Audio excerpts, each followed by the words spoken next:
big bummer. Mike Nesmith of the Monkees died. We're big fans. Yeah. He's my favorite Monkey. He's always been my favorite Monkey. Love Mike Nesmith. And we could talk about favorite Monkees a little later. But yeah, so we're going to pay tribute to him.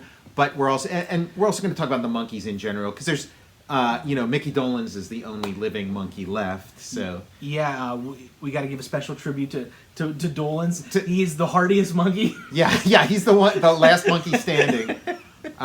So yeah, just like an excuse to kind of like just celebrate the Monkees, past and present. We were put together by a corporation. Yeah, we were as cynically constructed as the Monkees. Us, the Smashing Pumpkins, and the Monkees were all had similar origins. Yeah. Yeah, the guy that put the Monkees together put us. Yeah, exactly. As a kid, I would always get the Beatles and the Monkees mixed up. Me as well, actually.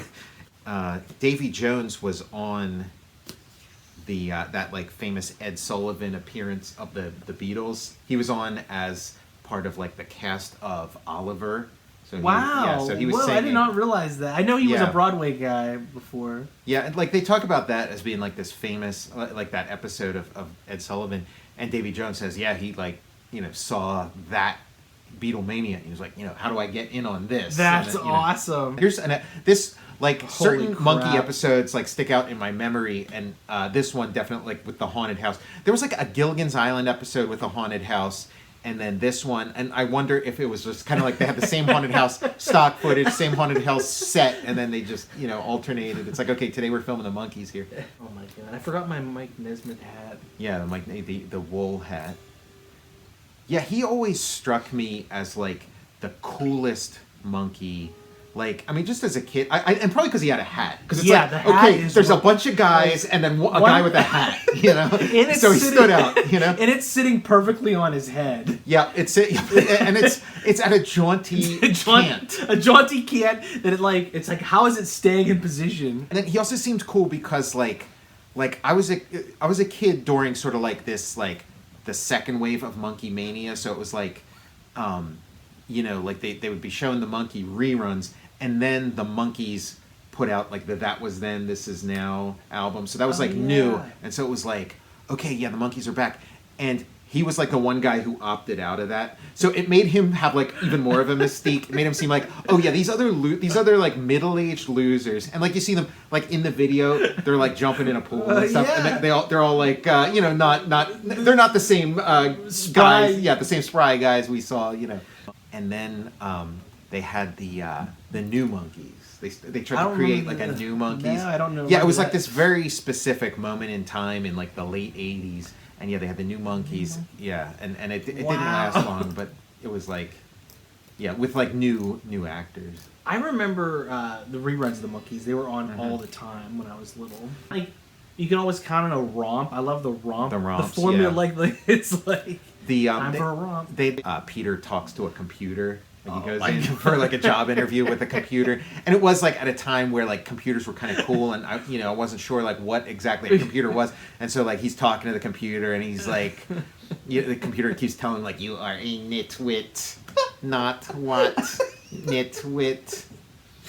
Isn't Davey like a wasn't he a jockey? Yeah, he was a jockey. Yeah, and this is one of those episodes. They do this gimmick in a couple episodes where like, he sees a girl, and then they put like a sparkle special effect in his eye of him being kind of like hypnotized or whatever. Well, they got to have like the cute one, and he's like the one who's like closest in age to the target audience. Yeah, and then also like just size, like he's the small one, so it's like he's maybe like the least threatening of them, So he has his own fan base. The least threatening monkey is Davy Jones. He kind of reminds me like, and like he was on like an episode of the Brady Bunch, but he kind of reminds me of like, like he could have been like one of the Brady Bunch kids or something. Yes. Like, I love the Monkees' car, and I like really wish there was more of it. The Monkey Mobile. And like he did like a solo song or something, like a song like later in life, and it was like, every step of the way, a babe. Like it was very like bombastic and like real like I don't know, like Vegas, Every step of the way. I'm with you, baby. Every step of the way, yeah. Also, I think instinctively, if like when I would get a tambourine, like I would instinctively play it like Davy Jones. Yeah. He's like shaking it, but going like side to side. Well, yeah, because he's like the most accessible of the Monkees, because it's like, okay, I can do that. Like I don't know if I can play a guitar. I don't know if I can play the drums, but I can shake a tambourine and some maracas. Like as a kid, your voice is in that register, that Davy Jones register. You're right. He's like 20 years younger than the other one. Yeah, right. All of them sleeping in a bed Same with bed. the nightcaps. Yeah, you know, it's like nightcap. it's like the Three Stooges or you know, the Marx Brothers or whatever. Like the Monkees story is interesting. Like you know, following like the Beatles story. It's funny how the Beatles and the Monkees get kind of like compared, but yeah. Following like the Beatles story, it's like you see that like that kind of like stardom, that kind of fame, that kind of like creativity can't be like going on all burners or whatever for too long. And so, you know, lasts, you know, like, you know, a certain amount of time lasts about, you know, 8 years or whatever. You can't sustain it. Mm-hmm. And then the Monkees is like, it's like accelerated. Like they burn out like really quick. And like, because they get really famous really fast. Oh yeah. You know, and they're young. It goes to their heads. They didn't form in an organic way, so they don't kind of hang together the way like four guys who kind of like grew up in the same, you know, neighborhood, general area, and then go to Germany together and whatever. Like they don't, you know, there's not as much glue holding them together. Like the Beatles are like actually friends. Yeah. That like became friends where it's like, well, these are my coworkers. Yes, exactly. Yeah, these are my colleagues. Yeah. And so you'd see like through the history of the Monkees, you'd see like different combinations of it. So like I thought that Mike was so cool because he opted out of like the Monkees reunion, but it's like there were other combinations, like, you know, like in the 60s it reached a point where like I think like Peter Tork left, and then it was like the other three were left, and then, you know, like, and then there were like there was a point where there were just two of them. Yeah. In like maybe like the early 70s or whatever, and then they get to a like, and the show goes off the air and the movie Head flops and stuff, and then it's like the record companies and stuff wanted nothing to do with them. They were kind of like record company poison. Yeah, because they'd kind of gotten this like image that kind of like, you know, like bubblegum manufactured, not, you know, like just or fraud, you know. And then it was like, as long as there was this like TV show as like a sales engine driving it, it's like, okay, well, yeah, we'll hold our nose and like put up with these Monkees as long as like they got a TV show and we can shovel this product. But then once the TV show was gone, it was like, okay, see you later, you know. There was a quote at some point, I don't know if they like ran with it or somebody caught on to it, but I think it was Mike Nesmith that said they were like they were outselling the Beatles and the Rolling Stones combined. Mm-hmm. Then somebody printed it and they're like, they had to. He's like, no, I was just saying it to pump it up. Yeah, it was like, yeah, it was. Yeah, he like deliberately put out like this fake quote, and it caught on and became like, you know.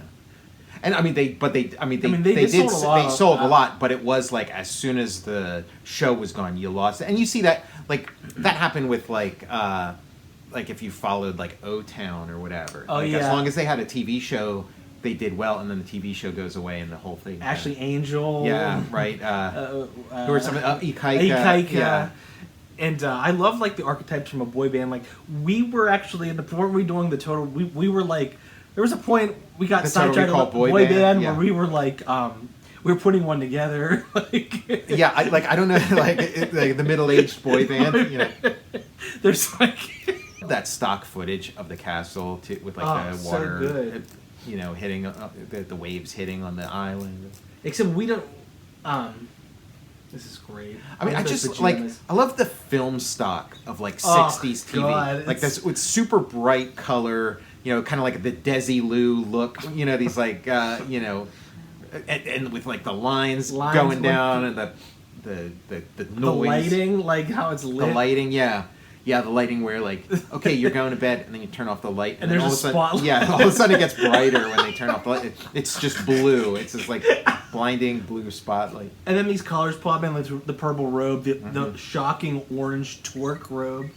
Yeah, I miss color. Like color, that bright red of the transition shape of the guitar and stuff. Yeah, like colors. It seems like the color's been drained out of entertainment. You're so right. I was just flicking through the channels, and like every show, it's like everyone's wearing like the same weird like black pull up zip up fleece and some bizarre gray like puffy jacket. Like somebody should just waltz in there like, hey, where'd you get that ridiculous orange jacket? Mike Nesmith is spiking the camera. Yeah. Like even like at the height of the Monkees, he did like a good job of like being too cool for school and like kind of like let you know that like this whole thing he's doing isn't really something he's into, you know? Yeah. And it's dry, like his southern like draw. Yeah, kind of like no nonsense, no bullshit, and like everybody has a favorite Monkee and stuff, and it is kind of like there are some Monkees who are like lots of nonsense and lots of bullshit, and he's not, you know. Mom invented whiteout. Right. Yeah. Is that like the thing? That's like all I would ever hear, like as a kid from like my parents and their generation, like uncles, aunts, and stuff. Just be like anytime like the Monkees would come up, it's like, oh, did you know his mother invented whiteout? That's hack. It's like right out of the fucking book. It's hack dinner party conversation. It's circa 1989.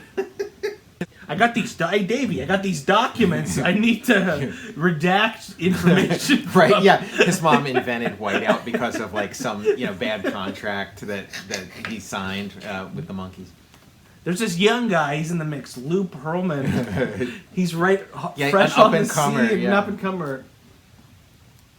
Yeah, we weren't working with Lou when we're putting together. Like Conan had the boy band. We were warned not to put together a boy band without the help of Lou Pearlman. Yeah, it's like never in the history has like a boy band made it without Lou Pearlman's imprimatur. But we kind of like lucked out by not pairing up with him. Because on Conan O'Brien, he had I think a boy band called Dudes Aplenty was his fake boy band, and I think the bad boy had a patch over his eye and stuff. Okay, yeah. But like we have like the bad boy, the baby face, like the leader guy.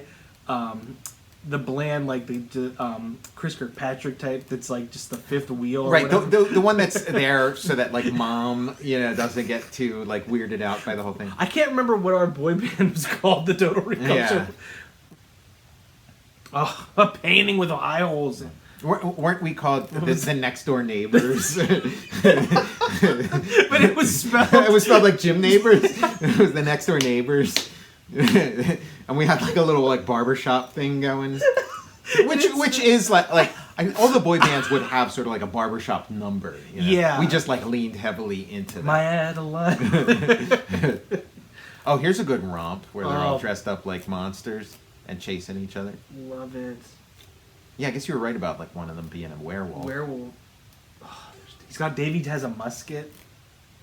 Well, yeah, because they're just like raiding like the prop department at Columbia Pictures, and you probably have some of the actors in this, like some of like the older actors or character actors, probably like go back to like the silent era or something. They're like, Mickey, just do whatever you want. Yeah, run around. We're gonna undercrank it, and you run around and it'll be great. Now, this is something I was thinking about with like watching the Beatles get back, is like you see what the Beatles' life is really like, or what their creative life is really like, and it's like, George is at home, just flicking through the TV, like watching whatever's on TV. Probably not with the remote, because they were saying like they met Elvis and it was like a big deal because he had like one of the first remote controls. But like I guess he gets up out of his seat and goes and turns the channel. But he's like just watching TV, and then he sees something on TV, and then he gets an idea and writes a song. Then he comes in the next morning, to this like dreary, like they're like, oh, this place where that sucks. It's so dreary, and it's like this movie set. And you're like, yeah, this movie set is pretty dreary and it does suck. But then they go to like the studio. It doesn't look so great either. Yeah, like and they're putting in work. Like they're busting it down. Yeah, they're like so like you see the Beatles like real life, and it's not what you picture. Mm-mm. It's not glamorous. It's not like psychedelic either. Like you would picture like they got like a bunch of like lava lamps going and scarves everywhere and weird and like light shows and psychedelia, and it's like no, it's just this like little like workaday kind of space.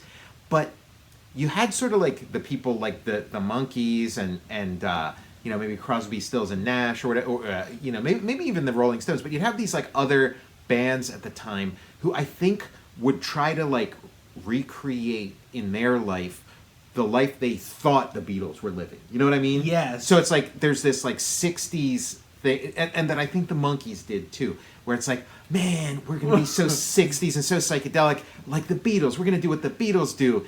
And, you know, but they're sort of, you know, it's a fantasy. Everyone, but it's a fantasy that they make real for themselves. Yeah, because they're like, oh my god, and that the Beatles are missing out on. The Beatles actually didn't get to have the trippy psychedelic '60s experience that like the people they influenced. Because these folks are like looking at it from the outside. Yeah, exactly. With their like, and they're guessing. They're like, I think this is how the Beatles do it. You know. And you mentioned this during the our Get Back episode, Snooze or Masterpiece. Oh yeah, right. You mentioned, which is spot on, that like how many we were picking all the instances where the Beatles were like ahead of the game or like self-aware or knew what was going on. Like I think there was a part in Get Back when they were like, what were we thinking with like the they're talking about like their like the affect, like the psychedelic affectations. Yeah. They're like, that was so funny, wasn't it? Remember when we there's the one quote like from George Harrison where he's like, "We still haven't made back the money we paid for the film for you know to shoot a Magical Mystery Tour." You know. So yeah, and you're right. And they're like, they're putting in like hours and hours, and they're like, man, maybe the Beatles watch the Monkees and they're like, that looks so much fun. Yeah, I wish we could be like those guys. Well, they did like become friends. Like the Monkees and the Beatles became friends, and it is like. You know, like the Beatles, they're like, yeah, I mean, some nights they're going out doing crazy stuff or they're performing or whatever, but a lot of nights they're sitting at home watching TV, and then this is like one of the things on, and it's like, if you're the Beatles, like, who are your peers? Who do you relate to? And then you see this TV show of like these four guys in, you know, who are trying to be like you, and it's like, oh, you know, I could kind of relate to this, you know. Yeah. It's like there was like the fan perception. The fan perception was kind of like that. Okay, the Monkees are lightweight, and the Beatles are awesome, and so, like, the Beatles must hate the Monkees, you know, and the Monkey, you know, they must sneer at them and look down on them, but... They were friends. They were friends, yeah, that wasn't the case at all. They were friends, and in some ways, yeah, the Beatles were kind of envious of what the Monkees had, as strange as that might sound. Yeah, they're like, man, the Monkees are living in the lap of luxury. The Beatles have, like, the best that, like, London has to offer, and then the Monkees have, like, the best... that you know, Hollywood has to offer. So it's just like a different, you know, the money that like the TV and like the movie industry has to throw at things, yeah, versus, you know, music, like, you know, London, you know, record companies. And I associate like California, the dusty desert with like like a dustiness. Mm-hmm. Yeah, I like the ads on this. This version, like with the cornflakes stickers over Davy Jones's face. Interesting, like their images and you know what like I thought about the Monkees or what we thought about the Monkees, and then like when you sort of learn more about them, you know, through time, and like how, you know, Peter's the dunce, but then you find out he's like the serious musician of the group. And takes himself serious, like is like serious, and would also kind of like get angry at the other guys for not taking it seriously enough, and was frustrated. Mickey as like he's like the jokester, like the jester. Yeah, he's like, you know, he was like the child star, and he. Oh yeah, we were watching. What was it, Circus Boy? Circus Boy, yes, yeah. With him. Yeah, so he's like a child star, like what's his name? Like Phil Collins. He's a child star. I didn't know Phil Collins was Phil a child Collins star. was a child star. Yeah. I didn't know that. I think Phil Collins might have been also auditioned to be a jockey, like Davey. Our singer is 25 pounds soaking wet.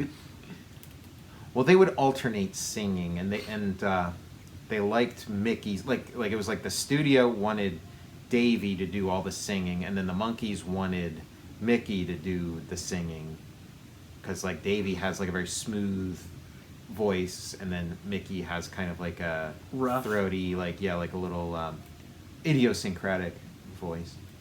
Like, can you sign my print of Circus Boy, Mickey? Mickey's voice, his singing voice, like where it resides, is kind of interesting, because like to me it's like it's affected. It's not like a natural voice. It doesn't just flow. It's kind of like a Kermit the Frog, you know. Mary, Mary, where you going to? Like it's, you know, like I think if they had sort of stuck it out like a little long, you know, he would have settled into might have relaxed his throat and kind of like found his, like, you know, his Mary, Mary, Mary.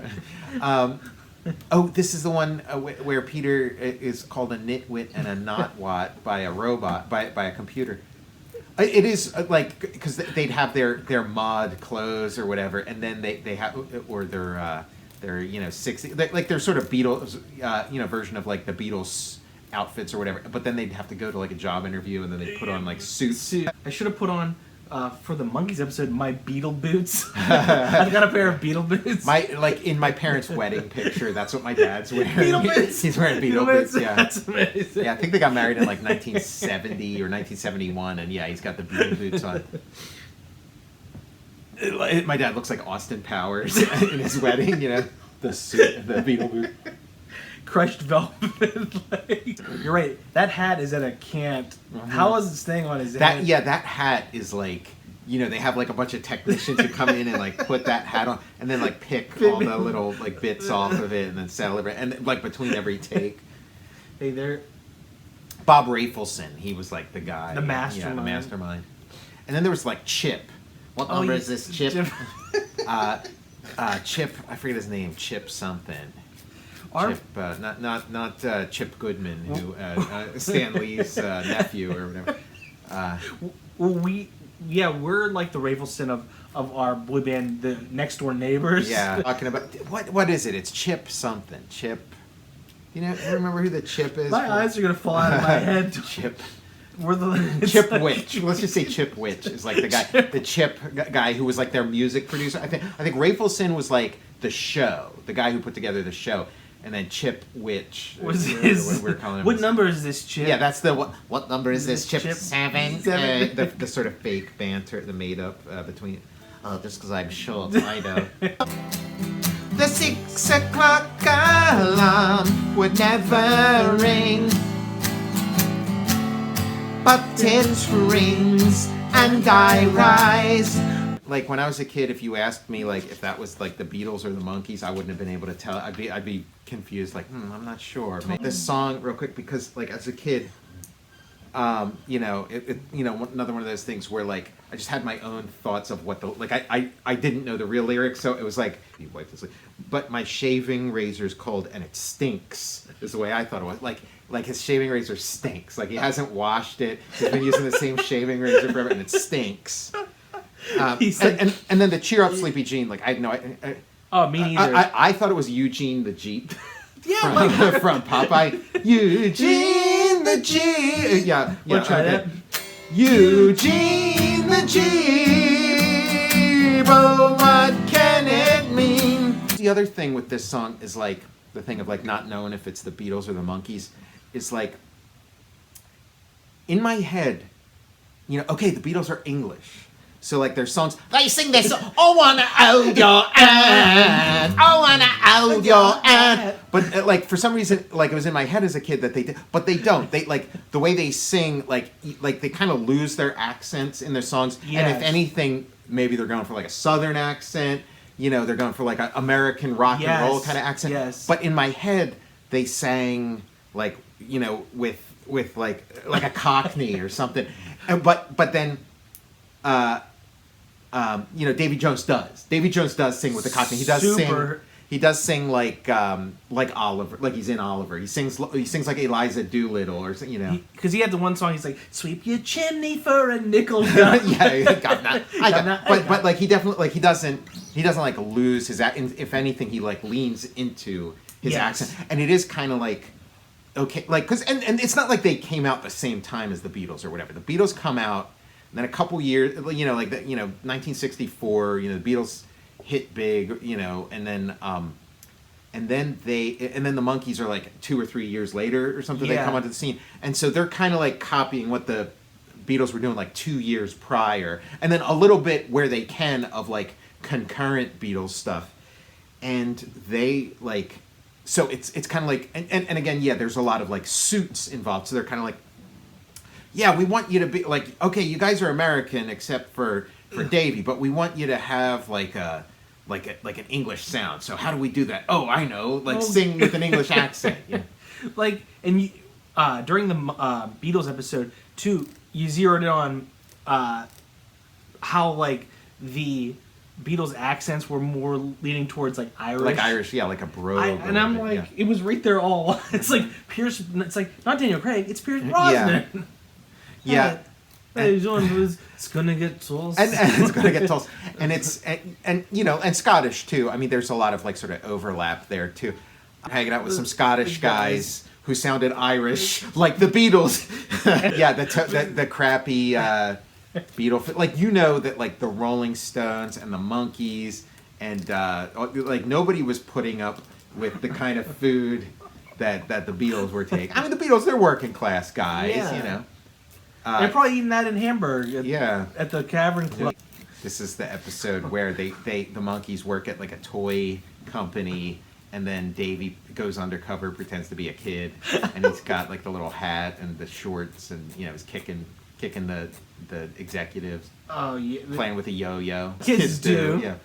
He looks kind of like the kid from Speed Racer, the kid who like plays a Chim Chim. He's got the Chim Chim hat on. Davey, actually, they're like, he's the perfect guy to play a kid from the band. He's actually still in high school. Right, yeah. They're like, oh. Can you believe it? Like, he's like the kid of the Monkees, and like now he's dead. He's like, you know, this old man. Yeah, we talk about how like, Tom, when will they put me out to pasture? Like, Mike Nesmith, like the Monkees were scheduled to play in Greensburg. I forget, like, and I was thinking about going to see them, but then I thought, like, you know what, if I buy this ticket, I'm sure it's going to get canceled. They're going to, you know, and, like, did they end up playing in Greensburg? I'm not sure. I think it might have been, like, for, like, October or November, so I don't know if they ended up playing. Like, I know they had been doing some gigs and stuff. The last time they played in Greensburg, I think might have been, like, 2013 or something. Okay, because they were scheduled to come back here, like, you know, recent. And Davey, or not Davey, Mickey has a great cameo in Rob Zombie's Halloween. Okay. He's like the gun store owner, and he's the one like a goofy, funny like performance with Malcolm McDowell. Yeah, like I guess because Rob Zombie's like a Monkees fan, so you got to put Mickey in there. Yeah, it makes sense. Like if he's into like you know, famously Rob Zombie's into the Munsters. Yeah. So, and he's doing like a Munsters remake, so. Like, yeah, I mean, if you're into the Munsters, you're probably watching the Monkees too. Like, you're into you're watching Gilligan's Island, you're watching Bewitched, My Favorite Martian. He's got the sideways cap on. Mm-hmm. And they all have like the monkey. I mean, they all have the Beatle haircut. Yes. You know, like they have the Beatle, like they've got, you know, like it's like a haircut trying to be the Beatle haircut, so it's like even more, you know, even more pronounced. I need to get somehow my hair like Paul's from Get Back. And the Beatles weren't wearing their hair like this at the time of the Monkees. They were in like maybe the Sgt. Pepper era, right? You know, they had sort of the beards and stuff.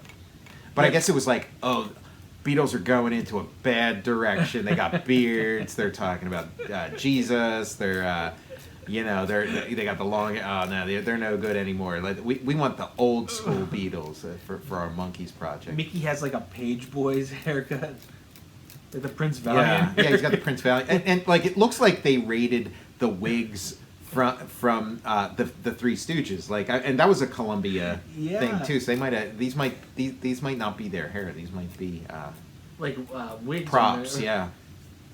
Yeah, maybe Mike's like hat is already attached to the wig when you know, like the famous thing is how they, you know, made the pilot episode of this and like it didn't test well, and then they stitched in their audition footage into the first episode, and then it did great because like you kind of got to know these guys a little bit, and like as the show goes on, they start to do a thing where like at the end of the episode they have like maybe like a little candid moment with them, just sort of talking as themselves, and then they even have one where like they have one where Mike Nesmith like interviews Zappa. Whoa, I don't. There's one where he interviews Zappa, and then there's one where Davy Jones is like writing songs with the guy who created The Wiz. Oh wow! And they're doing like this little music lesson and stuff. You know, like was that Barry Gordy, Motown, like the founder of Motown Records, that did The Wiz? I mean, he did The Wiz. Dragon. He did the Wiz movie, but this is the guy who like came up with like the Wiz stage, you know, the music, the all that stuff, and then, you know, 10 years later or whatever, or like 8 years later, you know, they made the movie of it. But this Ease on down. If you ever hear like the album, the Wiz album, like the you know, the musical production album, not the movie production, but it's a great album. I mean, the movie one's good, but the movie one is kind of like coming out of the disco era. It's like very, very produced, and of course it got like Michael Jackson and Diana Ross on it and stuff. But like the old one is kind of like early 70s, got a little more of like an edge to it. You know, I'm gonna have to check that out for. Yeah, it's like one of my favorite albums actually. Jeez. Sometimes like with the Monkees, those are like, you know, you can kind of like fast forward through like the DVD sets and stuff. Like sometimes that's what I'll do. I'll just go straight to those like they're kind of awesome, those little bits at the end, you know, because the shtick and whatever is all well and good, but yeah, I like when they're talking. Yeah, talking as themselves and playing some music. And you're so right. These character actors that they're filling these episodes with, you're right, they're probably from the silent era. They're always interesting looking. Yeah. Another episode that stands out to me is the one with Liberace, where he like smashes a piano, which like the reference is very obvious to like, you know, the Who or whatever, you know, smashing their guitars, but like somehow like seeing like Liberace and like it does feel like, you know, so yeah, like what am I watching? Like what is this? I love also the like you know, the Monkees compound. They all live together. Kind of. Yeah, because it is like you're reproducing like the Beatles movies, you know, like Help or whatever, where they all like go into like different doors and end up in the same place. Yeah, this was sort of like an aspirational lifestyle. Like this was one view of like what it's like to be a band, and it's not like you do hear about these like band houses where you know, bands like all live and just like spend all their time practicing and playing and recording demos and whatever. Or like, I watched like all the box sets of this. And it was kind of depressing. Like, it's always depressing when you take something like this and just watch it all, because then it's instead, like, the Monkees were always this kind of like infinite thing. Like, I hadn't seen all the episodes. You don't really watch them in sequence. You know, you just see them when they came out. So, like, to sit down and watch them one after the other, it's like, okay, this is the Monkees. This is what they did. It's this finite body of work that they did. You see the limits of it. It's, you know, not, you know, it doesn't add up to like a satisfying whole, and then it's over, you know. Yeah, you're right, because you'll see them out of order and like just like random episodes. And you assume that like, well, if I saw every episode of the Monkees, all this stuff would like all come together in a beautiful way. It's like the same thing with comics. It's like the less you know, the better the whole thing seems to like hold together. Yeah, it's like you're gonna sit down and watch the Monkees from episode 1 all the way to the final one. Now, when I was a kid. And it was like the second wave of Monkey Mania with like that was then, this is now. Me and like my friends down the street, we created like a Monkee cover band. Oh, that's awesome. But I mean, we were just little kids, so we would play like baseball bats and broomsticks and stuff. But we would like lip sync to the that's awesome. The Monkey stuff, and then we'd like sing, you know, and just like play our baseball bats and broomsticks and whatever. And like I remember, like my friend down the street, his grandmother would like, you know, she'd be like, "Oh, you guys are great!" And so, like, you know, just cheering on these like little kids. That's awesome. Yeah. Where were you guys rocking out at? It was it was at their house. Like you couldn't do this kind of stuff at my house. Like you know, it was at their house. Man, I love the Monkees so much. Yeah. They had an album The Christmas album. Did you hear the Christmas album? No, I haven't heard. I've been listening to that late. Like when I heard about Mike Nesmith, I put on the Christmas album, and it's good.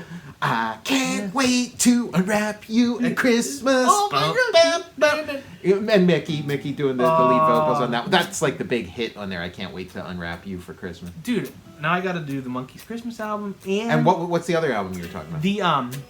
They had an album where like other songwriters, like contemporary songwriters, co-wrote the songs on there. Mm-hmm. Like there was like Rivers Cuomo from Weezer. Yeah, I remember that album. Okay, yeah. Ben Gibbard from Death Cab for Cutie wrote a song. The lead singer from the band XTC, I think. Okay, yeah. What's your favorite Monkees album? I gotta say, whatever album has, I like Daydream Believer. Mm-hmm. So whatever that one's on. I mean, I always like the Porpoise song, and that's on the Head soundtrack. The Head soundtrack's pretty cool, but it's kind of like the Help soundtrack. Like if you listen to the Help record as opposed to the CD, it's like where there's like music, but then there's also like bits. Oh, in it. So I would have liked a little more music, a little less bits. But Daydream Believer is on Headquarters. The Birds, the Bees, and the Monkees. The Birds, the Bees, and the Monkees. Okay, that's a good album too. Let me see the art for that. The Birds, the Bees, and the Monkees. Yeah, that's a good one. It's got like that cover where it's Headquarters. There's Headquarters. Headquarters was like the one. Forget that gal. Headquarters was the one where they like performed and wrote like the most of it. And I think they might have performed all of it. Pisces, Aquarius, Capricorn, and Jones Limited. Yeah, so pretentious. I think that one, Pisces, Aquarius, like that's the one with Star Collector on it. We're talking about Star Collector. Yeah. Did you? Yeah, let's do Star Collector. That's one of my favorites too. It's I don't know, like the lyric is kind of like cynical or whatever, but I love that, it's got like the keyboard, the Moog synthesizer on it, and it's got a good. Does that sound like a? Yeah. It's it's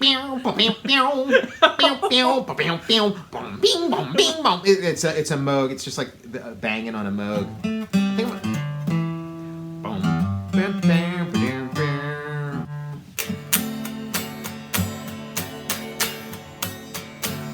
It's rough on the voice because again, like talking about like the Beatles, castrati, they're in the castrati vocal range, and Davy Jones is definitely in the castrati vocal range. That sounds and great. He belts it out. He like belts this on, and that part where you go, ha, she's a star collector. Like after you do the ha, you're out of breath. I was and gonna you gotta say. sing the rest of the line. So like I don't know what like he's got. He's trained. He's got a lot of Broadway kind of singing style, and so he knows how to like control how to do the ha. Let me see if I can do the ha and conserve some breath. Great intro, by the way. Did it sound like? Yeah, it sounds great. And then they have this long outro where they're just like going nuts. I think it's Mickey Dolenz on the Moog, and it's like I think it's like the first time he ever played one too. He's going nuts, going crazy, and it's this long extended psychedelic freak out, which they were into, and it goes on forever, and this like super long fade out, bye, a lot of hijinks. They were into the hijinks. Get some live, get some stage time like the Monkees. They had to learn fast as a band. Like they were all musicians, but like they were all guitarists. So it's like, okay, we don't need four guitarists. It's not like, I don't know, the Shadows or something, four guys all like playing guitars in sync with each other, doing like a lot of like a lot of guitar choreography, and maybe like some trombones in the background. We gotta be like, we'll play it up here. Like, yeah, exactly.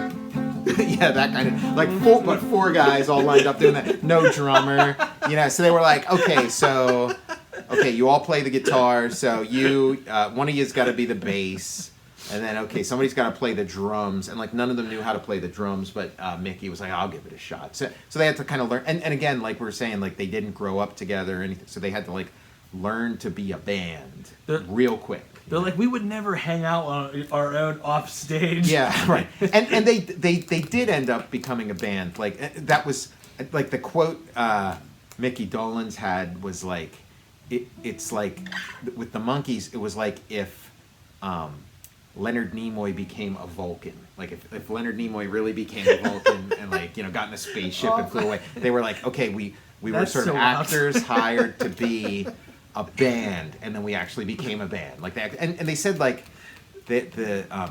like from early on they wanted to play like they'd be you know, lip syncing and there's all these musical instruments around, so it's like, why can't we play them? They're like, oh no, don't play, no, you'll mess it up, don't play. And it's like, why can't? And then they'd start kind of like jamming and, you know. I get they're like actors, but like it'd be disheartening if like you're like they're kind of building you as a musician, and they're like, hey, don't touch the instruments. You're gonna fuck this up. Exactly. Yeah, like, and it's like there is kind of a fine line between, you know, like a rank amateur and like a rock and roll superstar. You know, like it doesn't. You know, it is kind of like, you know, it just like some intense practicing, and boom, you're there, and you know, and they pulled it off. Like I know some of the. Like you know, what was it, like Boyce and Hart would like write a lot of their songs and stuff, and like Neil Diamond wrote some of their songs. So good. Didn't Neil Diamond write what? Did he write Daydream Believer? I think maybe the one I think of is, look out, here comes tomorrow. Oh, how I wish tomorrow would never come. It's got kind of like a Neil Diamond kind of thing to it, yeah. We're coming to America. Yeah. Every time that flag's unfurled, we're coming to America. We're coming to America today. They're like, yes. There's a lot of like that. That is kind of like the Davy Jones approach. So I wonder if he is kind of like picking it up from like the Neil Diamond demos. And turn on your heart lights. You can hear a lot of these demos. Like you can go on like YouTube or whatever. Like the Harry Nilsson. Harry Nilsson did like he wrote a couple songs for the Monkees, and like they only picked a couple of them. But one of them's a Cuddly Toy. I don't know if he did. Oh yeah, he did Cuddly Toy, and it's either called like Papa's Song or Daddy's Song. Like the Monkees bought like the Harry Nilsson songs that kind of sound like you know, old like ragtime or dance music hall, like British music hall kind of stuff. And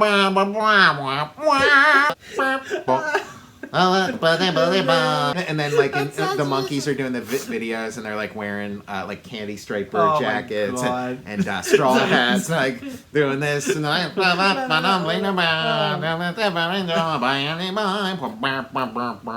so that was like the Cuddly Toy. That was the one. Train that was left out in the rain, like that kind of stuff. And then the other one, the other one was Daddy's Song, was like.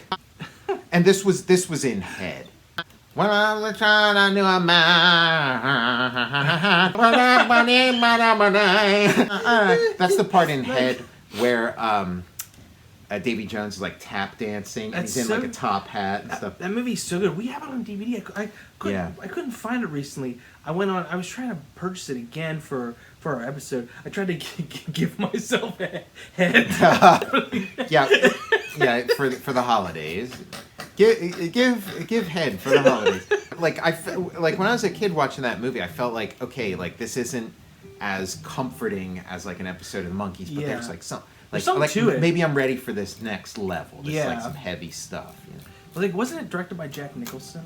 Yeah, Jack Nicholson was involved. Like, I think it had like a couple directors. Dennis Hopper. I think like they were both in. Like, I know Nicholson was like one of the writers, and like you even see him in some of the footage of the movie. Like, because there's a couple scenes where like they break the fourth wall, and then you see like Jack Nicholson, and I think like Easy Rider came out of it. You know, like you know, like that team was kind of like, okay, we did this Monkees movie. What next? Yeah.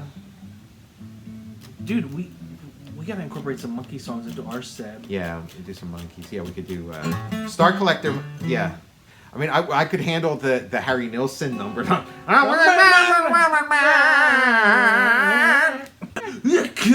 and stand up when you see. I like that. I like that one. Here comes tomorrow. Oh, how I wish tomorrow would never come.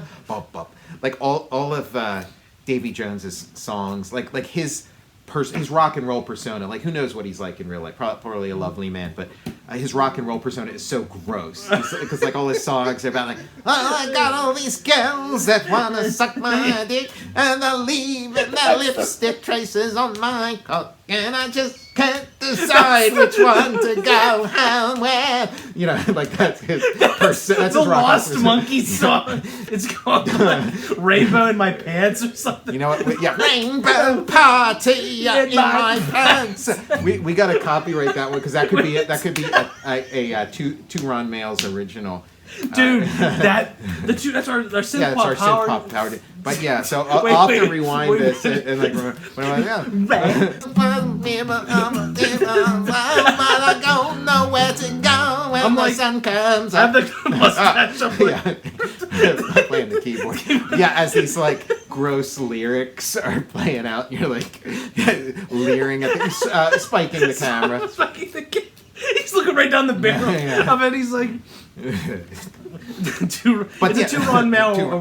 It's one of her hit songs. Yeah, or hit singles. I think that Rainbow could be our one. Yeah, so writing in the voice of like the Davy Jones persona in the Monkees and some of these songs like Star Collector and Here Comes Tomorrow.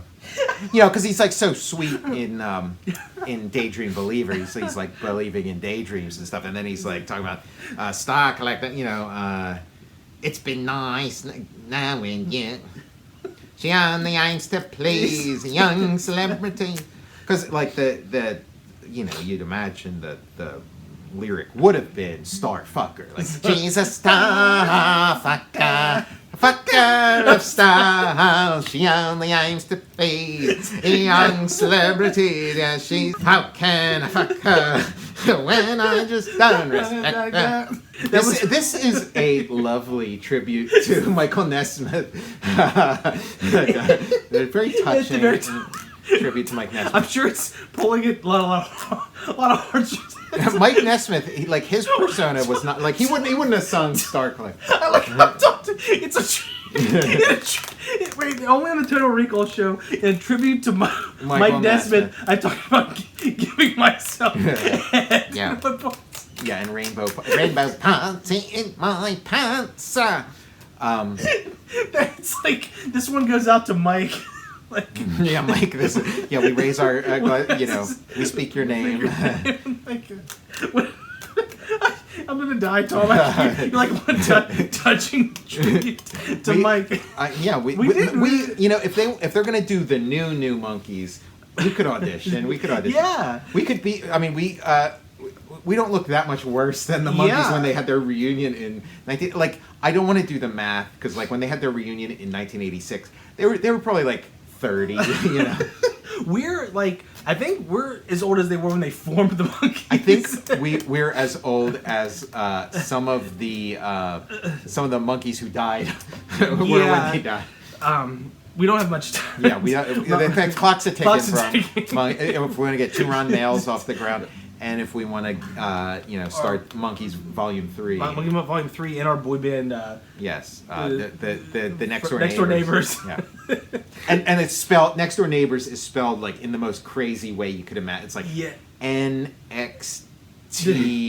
R Next Door and yeah, of course it's spelled like Jim Neighbors. Jim Neighbors. Yeah.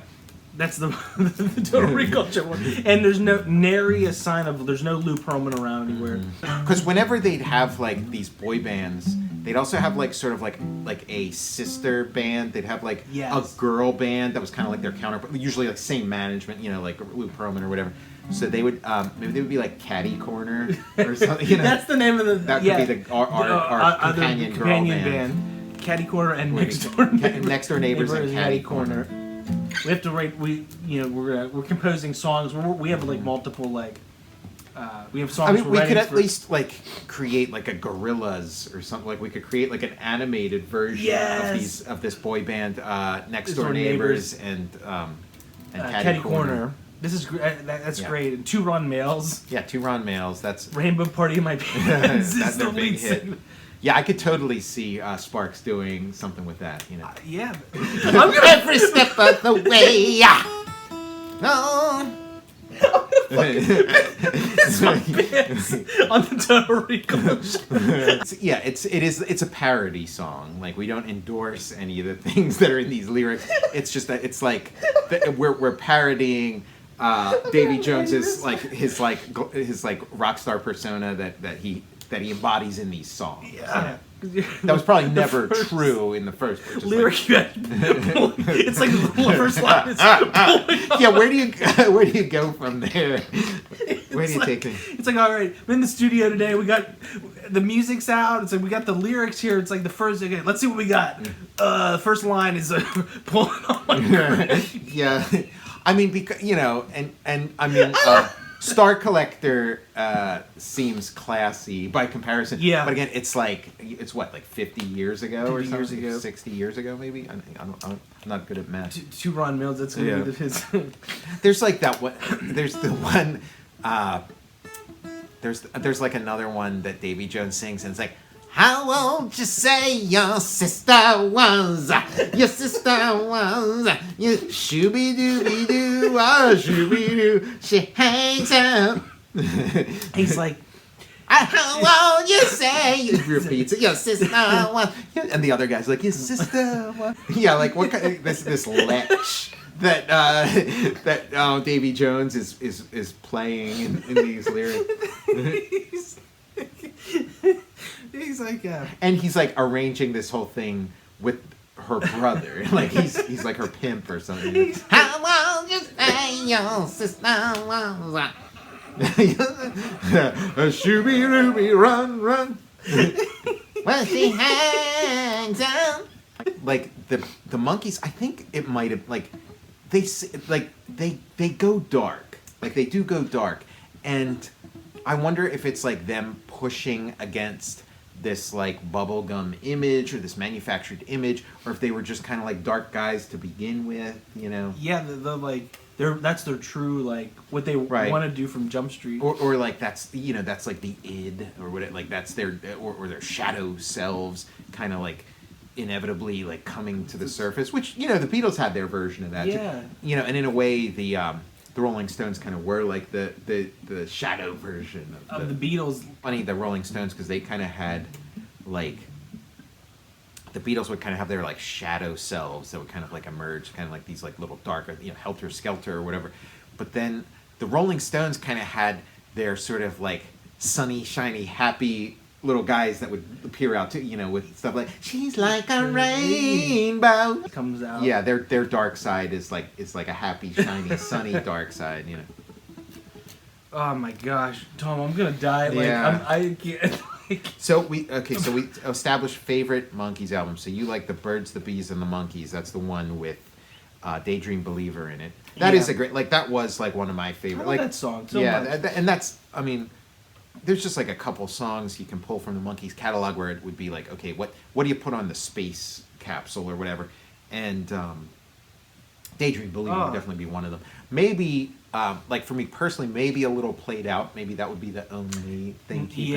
It seems like the obvious. I mean, yeah, and but yeah, it is good. But yeah, stuff like Star Collector, I do like. It does sound different, and I like Porpoise Song, and there's a bunch of little odds and ends. Like I have like the what's it called? It's like the Shout Factory or whatever. The like or Rhino. I have like the Rhino Records Monkey set where it's like every album or whatever. We got the DVD collections. Yeah, I got like the music, so I'm always going through there and like different ones become my favorite. Who's your favorite Monkee?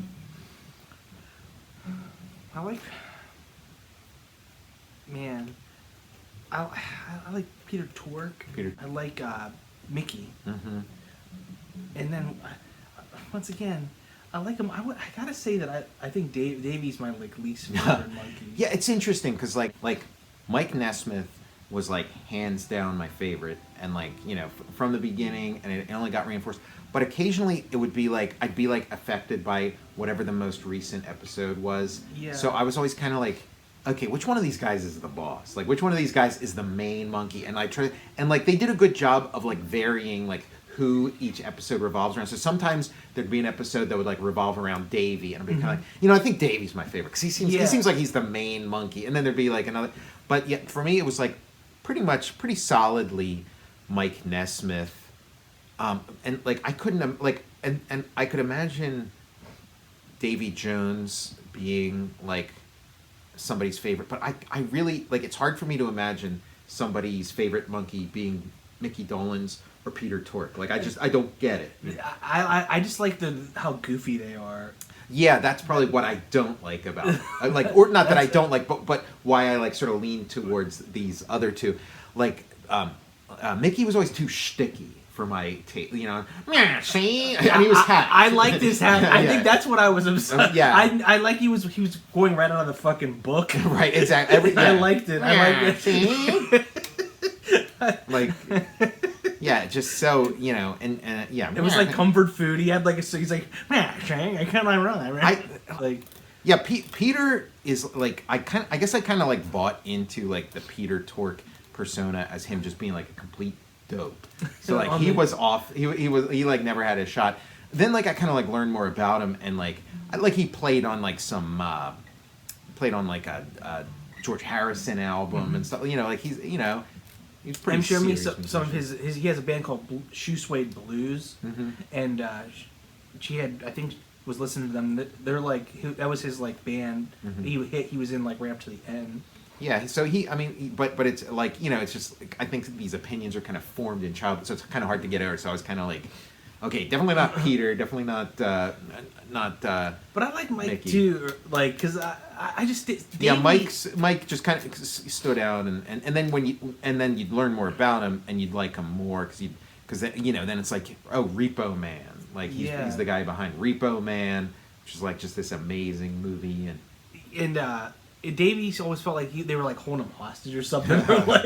they're like yeah, Davey. I feel like Davey could like. It's just like when you get older and you kind of see, I don't know, like that.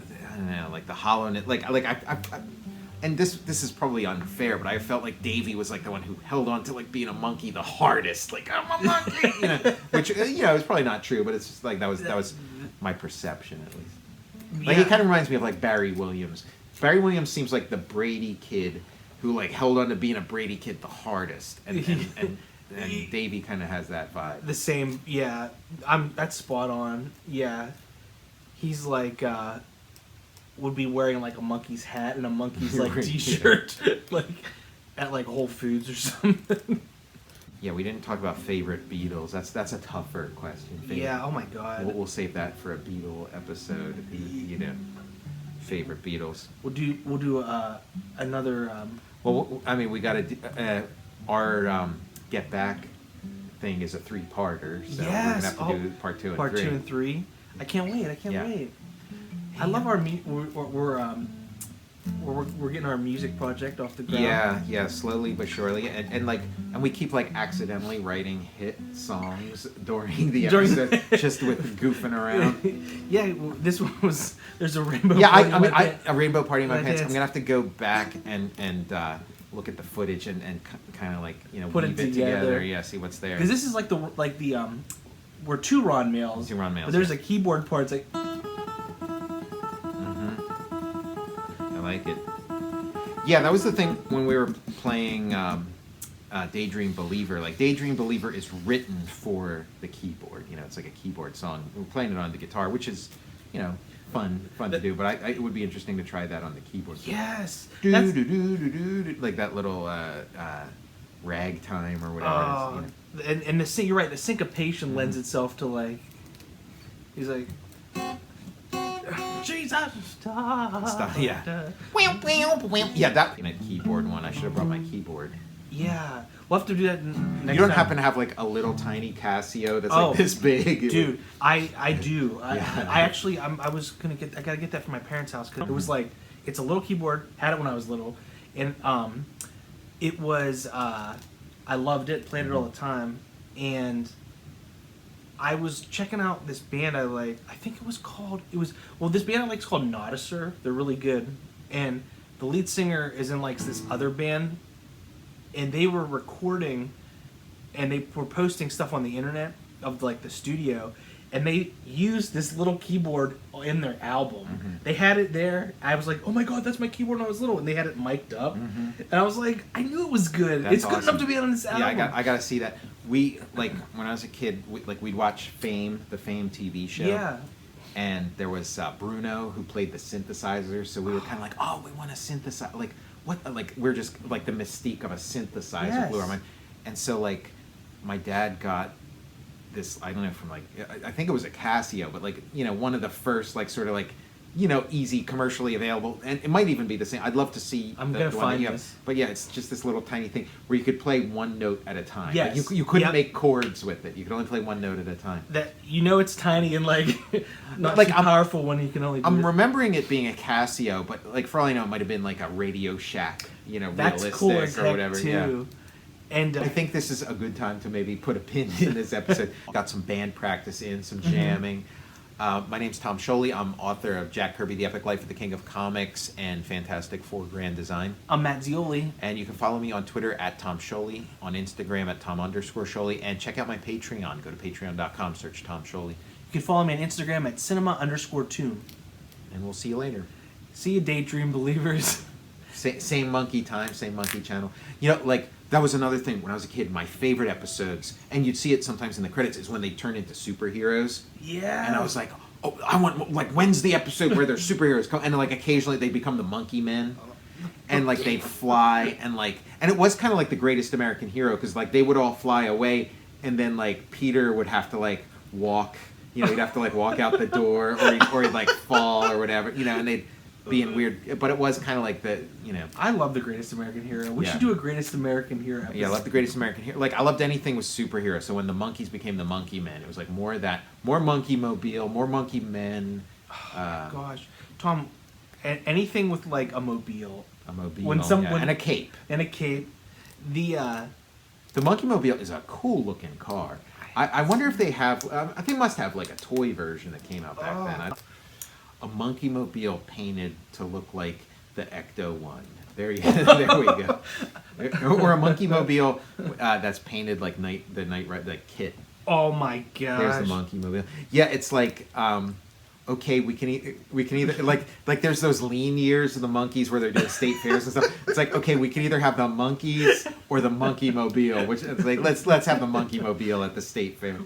I think people would be more. At least the Monkey Mobile still looks like it did in the show. With the four monkeys, they're like, all they have left is the Monkey Mobile, so they have to like, Mickey Dolenz uses a chainsaw and cuts it into 4 pieces. That's how they settle it.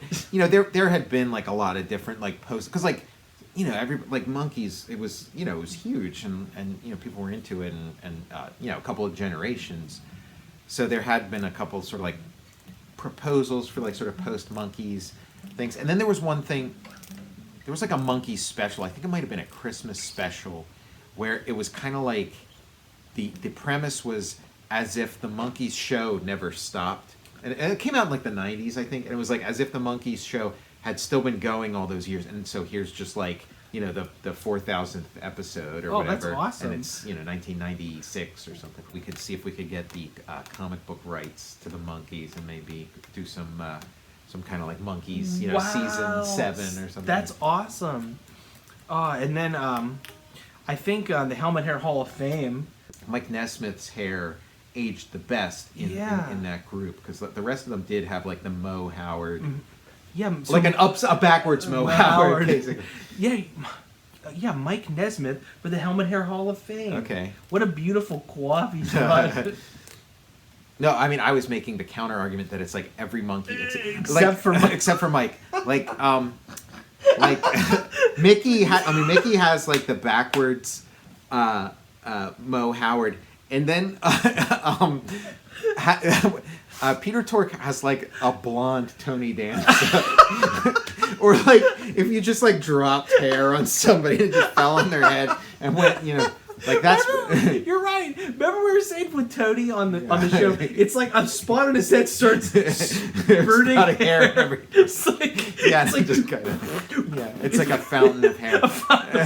And then and Davey has like, I don't know, like the Mrs. Brady hair or something. Like his hair is kind of, you know, doing some stuff. Yeah, he's like, give me the. I think he's got like a part on the side. He's got like a part on the side or something, and a little, it's like what hair looks like if you like draw a hair. It's like doll's hair. Yeah. So anyway, there's our tribute. They say never speak ill of the dead, and we had nothing but nice things to say about these guys. I love it. Yeah. Okay. So that was your Viking funeral, Monkees, and Mickey. We're with you, and I was this close to buying tickets to see you in Greensburg, and I don't know if you guys did that show or not. Now it is like it was super depressing when we got down to 2 Beatles. Now we're down to 1 monkey. The monkey. Ringo, Paul, and Mickey should form up. Now we're talking, yeah. Doesn't that sound sick? The Monkles. The Monkles with Jeff Lynne. Yeah, Jeff Lynne. Jeff in the Helmet Hair Hall of Fame. Wow. Oh yeah, yes. For sure. Jeff he Lynne. is in the Helmet Hair Hall of Fame. Yeah. I like Jeff Lynne's style, the way he just like elbows his way into situations and takes over. Yeah. Like ELO was like somebody else's band, and he was just kind of like the 10th cellist on the right, and then all of a sudden it becomes his band, and then like the way he elbows his way into the Beatles reunion. Oh, the Free as a Bird. Free as a Bird, and so like it sounds like a Jeff Lynne album with like featuring the Beatles. You're right, and he did the Xanadu song. Mm-hmm. We're gonna have to cover that. And then like the Traveling Wilburys, he kind of like elbows his way in there. And then like if you ever saw the George Harrison tribute concert, yes, and like Danny Harrison's up there playing, George Harrison's son, and it's real touching and stuff. And then Jeff Lynne just kind of like steps in front of him and was like, like, see you later, kid. Yeah, you're right. The Free as a Bird, both those songs were Jeff Lynne. Lynne, yeah. I mean that was my like I've grown to like love those songs. Yeah. In the intervening years, but when I first heard them, I'm like, this sounds like an ELO album. This doesn't sound like a Beatles album. Love. Yeah, like where's bring in George Martin. Where's George Martin? Or get George Martin's son involved. Why is Jeff Lynne putting his stink all over this? And I've learned to love ELO in the intervening years too. The sun in Xanadu. Is Xanadu part of your repertoire? Like you've played Xanadu before? Not yet. Okay. Have we ever tried Xanadu? No. Okay. Oh, I was a huge Olivia Newton-John fan. We gotta put that in our Yeah, Jeff Lynne he's like elbowed his way. Yeah, I mean, he just on the project. He's he's a bull in a china shop or whatever. He's like, I smell the stink of Jeff Lynne on this.